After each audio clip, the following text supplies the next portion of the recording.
அட என்ன நீங்கள் இந்த ஸ்ப்ரிங் ஆனியன்ஸ்னால் இன்னும் கடையிலையா வாங்கிட்டு இருக்கீங்க? அது தேவையே இல்லை. நம்ம வீட்டில் தூக்கி போடுற ஆனியனை வச்சே நம்மளே ஈஸியாக வந்து நம்மளோட மாடி தோட்டத்தில் வளர்க்கலாம். அதுவும் இல்லாமல் நம்ம கடையில் வாங்கும்போது இந்த மாதிரி பஞ்சாக ஒரு கட்டு தான் தருவாங்க. இது வந்து வீட்டுக்கு வந்து வேஸ்ட்டு தான். நமக்கு வந்து அதில் வந்து ஒரு லீஃப் இல்லை 2 லீஃப் போதும். அதுக்கு என்ன பண்ணியிருக்கேன் அப்படின்னா, ஒரு சூப்பரான டிப்ஸு.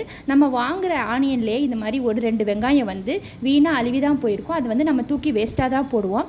அந்த ஆனியனை என்ன பண்ணுங்கள், இனிமேல் தூக்கி வேஸ்ட்டாக போடாமல் உங்களோட மாடி தோட்டம் இருந்தால் அதில் போய் ஊனி வச்சுருங்க. நான் ஏற்கனவே இது மாதிரி ஒரு தடவை ட்ரை பண்ணியிருக்கேன். ட்ரை பண்ணி எனக்கு வந்து ஒரு 1/2 கிலோவுக்கு மேலே வந்து எனக்கு வெங்காயம் நிறைய கிடச்சிச்சு. ஸோ வெங்காயத்தையும் நம்ம யூஸ் பண்ணிக்கலாம். இடையில அதில் நமக்கு தேவைப்படுற அந்த வெங்காயத்தாலையும் நம்ம அப்பப்போ யூஸ் பண்ணிக்கலாம். ஸோ நான் என்ன பண்ணிட்டேன், இப்போ ஒரு டப்பில் வந்து அதை ஊனி வச்சுட்டு அது மேலே இப்போ நான் தண்ணி ஊற்றிட்டேன். இப்போ இது வந்து நம்ம க்ரோ ஆன உடனே அதோட மெயின்டெனன்ஸ்லாம் எப்படி இருக்குன்றதை உங்களுக்கு காட்டுறேன். நம்ம தேவைப்படும் போது அதோட ஸ்ப்ரிங் ஆனியன்ஸ் லீஃபை மட்டும் எடுத்து நம்ம வந்து சமையலுக்கு யூஸ் பண்ணிக்கலாம். ரொம்ப யூஸ்ஃபுல்லாக இருக்கும்.